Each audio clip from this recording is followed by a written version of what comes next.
Most people don't really know what they want because they haven't figured out who they are. And that's the core issue. Desire is secondary. First, ask yourself, who am I? When you get clear on that, your wants, needs, and goals start to make sense. If you're operating from the ego, you'll crave money, power, and recognition. Life becomes a competition, one big power game. You'll constantly compare, chase, and clash with others. That's what ambition looks like when it's driven by ego. Non-stop pressure to win. It's survival of the shrewdest, not the strongest. The ego turns life into a battlefield, full of stress and struggle, for you and everyone around you. When you live through ego, it shows it has a certain sharpness, a heaviness. But when you start to see that you are in the ego, something softens. You become lighter, more peaceful, more grounded. There's a kind of quiet beauty in that. The problem is, we've all heard spiritual talk, but we haven't really gotten it. We parrot the words, but the meaning gets lost. If your sense of self is rooted in the body, your desires stay basic, food and sex. Pure survival instincts, the most primal kind. It's the bottom step of the human journey. But if your identity is tied to your mind, your desires change. You're drawn to ideas, art, music, learning. The body keeps it simple, flipping between hunger and lust. The mind, though, is a playground, science, creativity, philosophy, belief, endless options. Then there's the heart. If that's where you live, your desires shift again. You long for beauty, love, connection.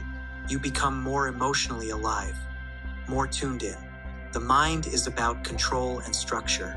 The heart is about presence, empathy, and openness. So, where are you operating from, body, mind, or heart? Each center shapes your wants in a different way, but there's a fourth space within you. It's beyond body, mind, and heart. It's your highest awareness. And when you tap into that, all wanting fades. You're no longer chasing. You're just here, fully present, totally whole. Nothing missing, nothing extra. You stop searching. You start being. And that's when your inner world blossoms. That's where real peace lives. So when you ask, what do I want? What you're really asking is, where am I inside myself?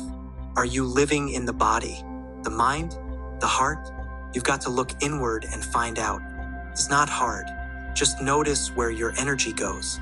Is it physical pleasure, mental stimulation, emotional connection? Once you see where you're centered, you'll start to understand your desires. But here's the deeper truth. All desire eventually lets you down. It burns energy and never truly satisfies. That's where mystics and scientists take different paths. Science works hard to give you what you want, and often succeeds, but it never delivers lasting peace.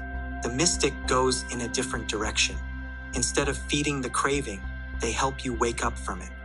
Real fulfillment doesn't come from getting what you want. It comes when you stop needing anything at all. Desire is a trick. It keeps branching, multiplying. Fulfill one, and 10 more show up. That's how life becomes a loop of endless chasing. The wise ones, the awakened, agree on this. Peace comes when you stop chasing. When desire is gone, joy arises naturally. It's not something you earn. It's what shows up when your inner noise fades. So move through your desires. Start where you are low, high, simple, subtle. Let them evolve. And eventually you'll reach a point where the final step, into no desire at all, feels easy. That's the breakthrough. That's nirvana. Desire and ego are two sides of the same coin.